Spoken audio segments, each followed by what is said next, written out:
السلام علیکم ورحمۃ اللہ وبرکاتہ۔ بسم اللہ الرحمن الرحیم، الحمدللہ رب العالمین، واشہد ان لا الہ الا اللہ وحدہ لا شریک لہ، واشہد ان محمدا عبدہ ورسولہ، صلوات اللہ وسلامہ علیہ وعلی آلہ وعلی اصحابہ ومن اہتدی بہدیہ واستنى بسنتہ الی یوم الدین، وبعد۔ معزز ناظرین و مشاہدین و مشاہدات، قیامت کی چھوٹی نشانیوں کا تذکرہ آپ کے سامنے مستقل کیا جاتا رہا ہے، اور یہ آج آخری درس ہوگا قیامت کی چھوٹی نشانیوں کے تعلق سے۔ آنے والے دنوں میں انشاءاللہ جو قیامت کی بڑی نشانیاں ہیں انہیں میں آپ لوگوں کے سامنے پیش کرنے کی کوشش کروں گا۔ میں نے اس سے پہلے بتایا تھا کہ مہدی علیہ السلام دنیا کے اندر آئیں گے اور ان کے آنے کے بعد بڑی نشانیاں ظاہر ہونا شروع ہو جائیں گی۔ اس سے پہلے ان کے تعلق سے میں نے 2 درس دیا۔ پہلے درس میں احادیث میں، آثار میں ان کے تعلق سے جو صفات اور علامات آئی ہیں ان کا میں نے ذکر کیا تھا۔ دوسرے درس میں اس عقیدے کا ناجائز فائدہ اٹھا کر کے پوری اسلامی تاریخ میں جن لوگوں نے مہدی ہونے کا دعویٰ کیا ان میں جو مشہور ہوئے ان میں سے کچھ لوگوں کا تذکرہ میں نے آپ لوگوں کے سامنے کیا۔ آج کے درس میں خلاصے کے طور پر پوائنٹ کی شکل میں ہم یہ بتانا چاہیں گے کہ مہدی علیہ السلام کی نشانیاں کیا ہیں، علامات کیا ہیں، تاکہ اگر کوئی آدمی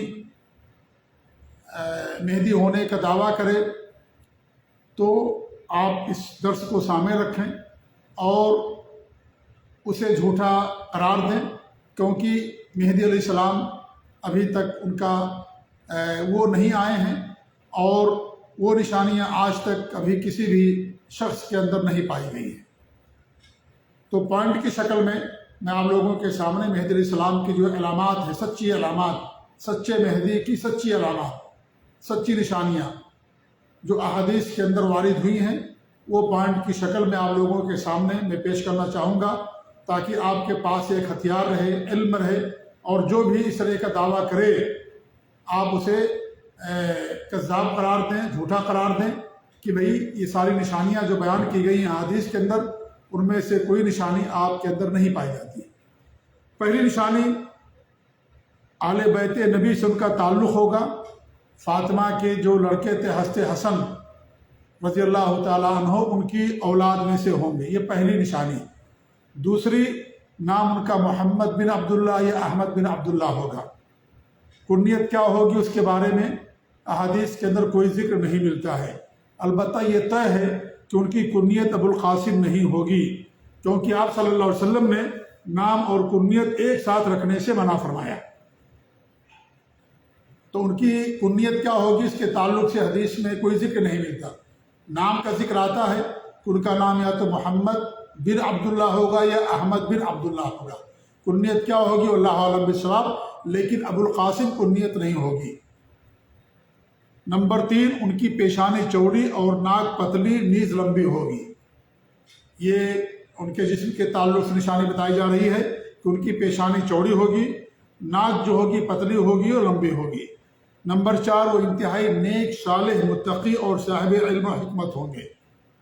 انتہائی نیک ہوں گے، متقی پرہیزگار ہوں گے، موحد ہوں گے، علم اور حکمت والے ہوں گے، توحید کی طرف لوگوں کو بلائیں گے اور شرک سے لوگوں کو روکیں گے، اور یہ صفات ان کے اندر پائی جائے گی۔ نمبر 5، ان کا ظہور مکے میں ہوگا۔ پہلی بیعت رکن یمانی اور حجر اسود کے درمیان ہوگی۔ ان کا ظہور کہاں ہوگا؟ مکہ مکرمہ کے اندر ہوگا۔ رکن یمانی اور حجر اسود کے درمیان سب سے پہلے ان کے ہاتھ پر لوگ بیعت کریں گے۔ نمبر 6، وہ خود مہدی ہونے کا دعویٰ نہیں کریں گے اور نہ ہی لوگوں سے بیعت کا مطالبہ کریں گے، بلکہ لوگ علامات دیکھ کر کے زبردستی ان کے ہاتھ پر بیعت کریں گے۔ یعنی وہ نہیں کہیں گے کہ مہدی ہوں، میرے ہاتھ پر آ کر کے بیعت کرو، نہ اس کا دعویٰ کریں گے نہ مطالبہ کریں گے۔ ابھی تک جن لوگوں نے مہدی ہونے کا دعویٰ کیا، ایک تو انہوں نے دعویٰ کیا، نمبر 2 لوگوں سے مطالبہ کرتے تھے کہ بھئی میں مہدی ہوں، میرے ہاتھ پر آ کر کے بیعت کیجیے۔ وہ لوگوں کو اس کی طرف نہیں بلائیں گے، لوگ خود بخود نشانیاں اور علامات دیکھ کر کے ان کے ہاتھ پر جا کر کے بیعت کرنا شروع کر دیں گے۔ نمبر 7، بیعت کرنے والوں میں اہل علم و فضل بھی شامل رہیں گے، صرف عوام نہیں رہیں گے بلکہ علماء بھی، فضلہ بھی، اور جو نیک بندے ہیں اللہ رب العالمین کی وہ سب شامل رہیں گے۔ لوگ ان کے پاس بیعت کے لیے خود آئیں گے، وہ بیعت کے لیے ملکوں کا دورہ نہیں کریں گے۔ آپ نے اس سے پہلے سنا کہ ہندوستان میں جون پور میں جس شخص نے مہدی ہونے کا دعویٰ کیا تھا وہ پورے علاقوں کا، پورے شہر کا، ملک کا دورہ کرتا تھا کہ لوگ میرے ہاتھ پر آ کر کے بیعت کریں اور مجھے مہدی مانیں۔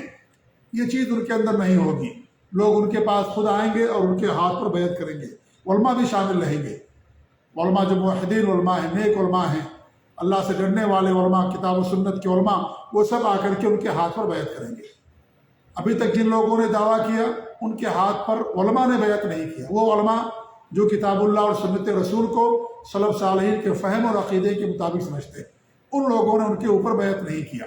جو برے علماء تھے، دنیا دار علماء، پیٹو علماء، ان لوگوں نے بیعت کیا ہوگا، کیے ہوں گے، لیکن جو حقیقی علماء ہیں، وارثان نبوت ہیں، علم نبوت، انہوں نے اس پر ان کے ہاتھوں پر بیعت نہیں کیا۔ نمبر 8، خواب اور منامات سے ان کی مہدی ثابت نہیں ہوگی بلکہ ان علامات سے ان کا مہدی ہونا ثابت ہوگا جن کا ذکر حدیث میں آیا ہوا ہے۔ وہ لوگوں کے سامنے خواب نہیں بیان کریں گے کہ میں نے خواب دیکھا، نبی نے فرمایا کہ تم مہدی ہو، اعلان کر دو، ایسا کچھ نہیں ہوگا، بلکہ جو علامات حدیث کے اندر بیان کی گئی ہیں ان علامات سے ان کا مہدی ہونا ثابت ہوگا۔ ابھی تک بہت سارے لوگوں نے جنہوں نے مہدی ہونے کا دعویٰ کیا تھا انہوں نے یہی بیان کیا کہ میں نے خواب میں دیکھا، ہمارے پاس نبی آئے اور کہا کہ تم مہدی ہو، پھر وہ اٹھ کھڑے ہوئے اور مہدی ہونے کا دعویٰ کر دیا۔ نمبر 9، ان کو قتل کرنے کے لیے دمشق سے لشکر آئے گا، سارا لشکر صحرا میں دھس جائے گا، صرف ایک آدمی نجات پائے گا۔ دمشق یعنی شام سے، دمشق میں جو حکومت ہوگی اس حکومت کی طرف سے لوگ آئیں گے، لشکر آئے گا ان کو قتل کرنے کے لیے، کیونکہ وہ سمجھیں گے کہ ہمارے خلاف بغاوت ہو گئی ہے مکہ میں، تو ان کی سرکوبی کے لیے وہ لوگ آئیں گے۔ سارے لشکر کو اللہ تعالیٰ دھسا دے گا، صرف ایک آدمی نجات پائے گا اور وہ جا کر کے دمشق میں، ملک شام میں اعلان کرے گا کہ مہدی علیہ السلام کا ظہور ہو گیا۔ نمبر 2، ان کے ظہور کے بعد بڑی نشانیوں کا ظہور شروع ہو جائے گا۔ ان کے دور میں دجال آئے گا، عیسیٰ علیہ السلام آسمان سے اتریں گے۔ ابھی تک جن لوگوں نے دعویٰ کیا کسی دجال کا دجال ظاہر ہی نہیں ہوا، عیسیٰ علیہ السلام نازل ہی نہیں ہوئے، تو مہدی کیسے ہو سکتے؟ ایک بڑی نشانی ہے یہ کہ ان کے دور میں عیسیٰ علیہ السلام آئیں گے اور انہی کے دور میں دجال کا ظہور ہوگا۔ یہ سب سے بڑی نشانیوں میں سے آپ سمجھ لیں۔ اس نشانیوں کو یاد رکھیے، جو بھی انسان اس طرح کا دعویٰ کرے کہ یہ جھوٹا، مکار ہے، فریبی ہے اور دجال ہے، دجالوں میں سے ایک دجال، وہ دجال تو نہیں ہے جو قیامت کی نشانیوں میں سے بیان کیا گیا، البتہ یہ دجال ہے جو حق بات کو گڑبڑ کرے گا اور اس طریقے سے دجل اور مکر اور فریب کو دنیا کے اندر عام کرے گا۔ نمبر 11، انہی کے زمانے میں عیسیٰ علیہ السلام کا نزول ہوگا۔ عیسیٰ علیہ السلام کا نزول انہی کے دور میں ہوگا اور عیسیٰ علیہ السلام یہ قیامت کی بڑی نشانیوں میں سے ہے۔ نمبر 12، دجال بھی انہی کے زمانے میں آئے گا۔ حضرت مہدی علیہ السلام اور عیسیٰ علیہ السلام دونوں مل کر کے دجال سے قتال کریں گے۔ یہ نشانی ابھی تک کسی کے اندر نہیں پائی گئی۔ جنہوں نے دعویٰ کیا مہدی ہونے کا، عیسیٰ علیہ السلام بھی نہیں نازل ہوئے اور دجال بھی ظاہر نہیں ہوا، لہذا یہ سب جھوٹے، مکار اور فریبی۔ نمبر 13، ساری دنیا پر بالخصوص عرب اسلامی ممالک پر ان کی خلافت قائم ہوگی۔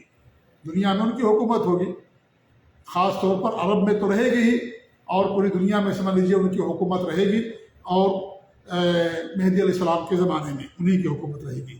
نمبر 14، ان کے دور خلافت میں عدل و انصاف کا دورہ ہوگا، بہت عدل اور انصاف ہوگا، ظلم نام کی کوئی چیز نہیں ہوگی۔ نمبر 15، انہی کے عہد خلافت میں مال کتنی فراوانی ہوگی، اتنی کثرت ہوگی کوئی لینے والا نہیں رہے گا، اتنا مال ہو جائے گا لوگوں کے پاس، خوب موسلا دار بارش ہوگی، زمین سے خوب اناج اگیں گے، خوب پھل اور میوے پیدا ہوں گے، مال کی کثرت ہوگی، اتنی کثرت ہوگی کہ کوئی زکوٰۃ اور صدقات و خیرات کا لینے والا نہیں رہے گا۔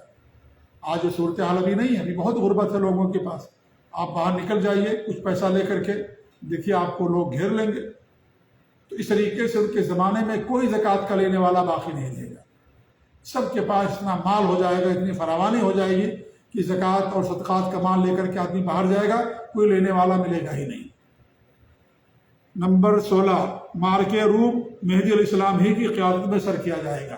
روم کا جو واپس لینے کی، روم کے فتح کرنے کی جنگ ہوگی، مارکا ہوگا، انہی کی قیادت میں ہوگا، اور روم جو عیسائیوں کا اور نصرانیوں کا گڑھ ہے، قلعہ ہے، وہ انہی کی قیادت میں اسے فتح کیا جائے گا۔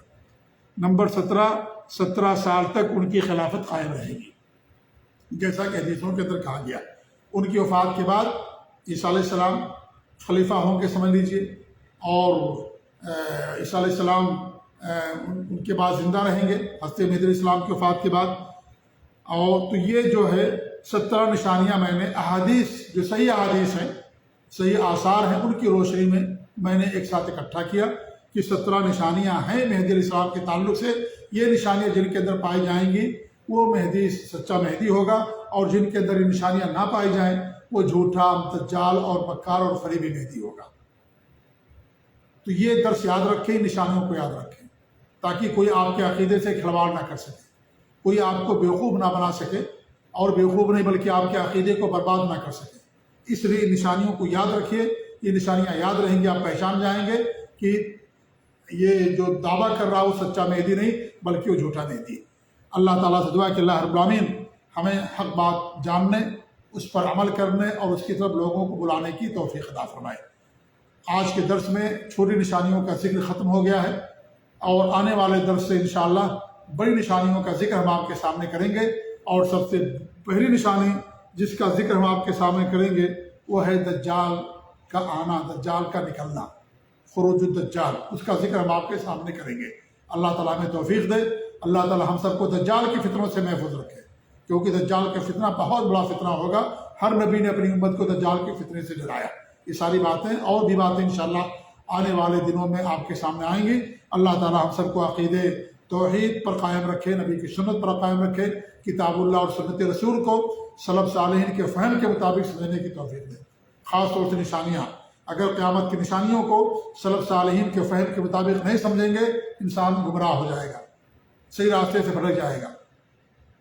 پورے دین کو انہی کے فہم کے مطابق سمجھنا ہے، لیکن نشانیوں کو بطور خاص، کیونکہ جو جھوٹے لوگ ہیں، مکار لوگ ہیں، اہل بدعت ہیں، اور اس طریقے سے خوارج اور روافض ہیں، اور برے عقیدے کے حامل لوگ ہیں، انہوں نے قیامت کی نشانیوں کی منمانی تعویل اور تشریح کی ہے، اپنے عقیدے کے مطابق، اپنے فہم کے مطابق۔ جیسے دین کی انہوں نے اپنے عقیدے اور فہم کے مطابق تفسیر اور تعبیر بیان کی، ایسے ہی قیامت کی نشانیوں کو بھی انہوں نے اپنے فہم کے مطابق ان نشانیوں کی ان لوگوں نے غلط تعویل کی اور غلط معنی بیان کیا۔ اس لیے ضروری ہے کہ ہم پورے دین کو سلف صالحین کے فہم کے مطابق سمجھیں، تبھی ہم بدعات اور خرافات سے محفوظ رہیں گے، انحراف سے محفوظ رہیں گے، ورنہ انسان انحراف کا شکار ہو جائے گا، صحیح راستے سے بھٹک جائے گا۔ اللہ رب العالمین ہم سب کو سلف صالحین کے فہم کے مطابق پورے دین اسلام کو سمجھنے کی توفیق آمین۔ وصلی اللہ علیہ محمد وعلی آلہ وصحبہ اجمعین۔ جزاکم اللہ خیر، والسلام علیکم ورحمۃ اللہ وبرکاتہ۔